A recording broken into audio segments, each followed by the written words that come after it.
আমাদেরকে যদি কেউ যদি বলে যে আমরা কবরে গুণে লিপ্ত আছি, আমরা ফাসিক হয়ে গেছি, এটা অনেক বড় ভুল হবে। বরং আমরা সবাই মুনাফিকিতে লিপ্ত আছি। কথা ঠিক নাকি বেঠিক?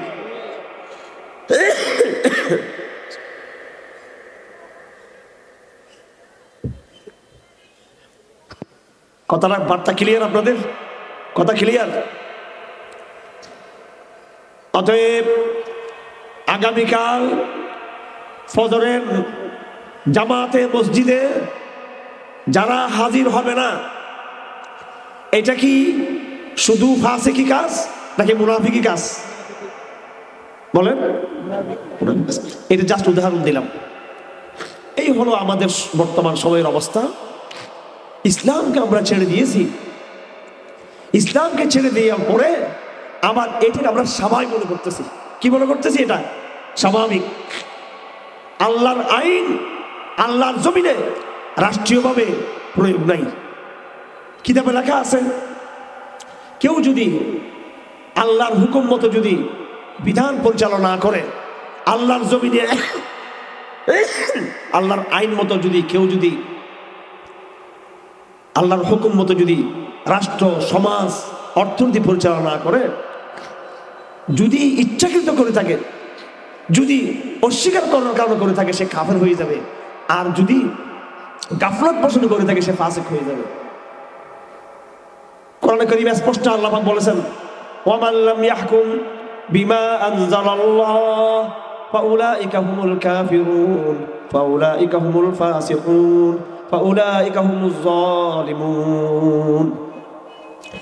আল্লাহ যে বিধান আমাদের জন্য আসমান থেকে নাযিল করেছে, সেই বিধান অনুযায়ী যদি আমরা যদি আল্লাহর হুকুমকে প্রতিষ্ঠা না করি, আল্লাহ পাক বলছেন তারা ফাসিক, তারা জালেম, তারা কাফের। আমার ভাইরা, তাহলে দুইটা বিষয় স্পষ্ট হলো যে কোনো পাপ কাজ করা, অন্যায় করা, সেটা ফাসিকি কবিরা গুনাহ। আর সেটাকে স্বাভাবিক মনে করা, সেটাকে একদম নর্মাল মনে করা, গুনাহকে গুনাহ মনে না, গুনাহকে হালকা মনে করা, এটা হচ্ছে মুনাফিকি। দুইটা বিষয় স্পষ্ট। এবার আসেন, খুব ঠান্ডা মাথায় কথা শুনবেন, খুব ঠান্ডা মাথায় কথা শুনবেন। কাজ করতে হবে আমাদেরকে অনেক। রাজি আছেন তো সবাই? আমরা ঘুরে দাঁড়াবো তো ইনশাআল্লাহ আজিজ। আমরা যুদ্ধ করবো তো ইনশাআল্লাহ আজিজ। প্রথম যুদ্ধ হবে আমার নফসের বিরুদ্ধে ইনশাআল্লাহ আজিজ। আমার শয়তানের বিরুদ্ধে যুদ্ধ হবে। আমার পরিবারের সাথে আমার যুদ্ধ হবে দাওয়াতের হক পথে। আমার সমাজের সাথে হবে, রাষ্ট্রের সাথে হবে, সবার সাথে হবে ধাপাধাপে আমার। কিন্তু সবার আগে আমার নফসের সাথে হবে। কথা ঠিক কিনা? আমার নফসকে আগে ঠিক করব, আমার পরিবারকে ঠিক করব, আমার সমাজকে ঠিক করব, আমার অফিসকে ঠিক করব, আমার ইনস্টিটিউশনকে ঠিক করব, আমার রাষ্ট্রকে ঠিক করব, পুরো জাতিকে ঠিক করবো ইনশাআল্লাহ।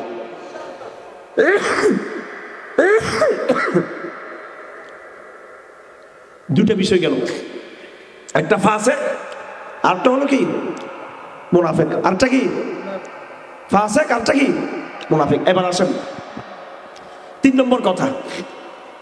কেউ যদি এই গুনার কাজকে শুধু করে নাই, এই গুনার কাজকে সে শুধু স্বাভাবিক মনে করতেছে তা না, বরং এই গুনার কাজটাকে সে হালাল মনে করে, তখন সে কাফের কাফের কাফের। তো কয়টা মশলা হলো? 3টা। গুনাহ করা ফাসিক, গুনাহ করলে কি হবে? ফাসিক হয়ে যাবে।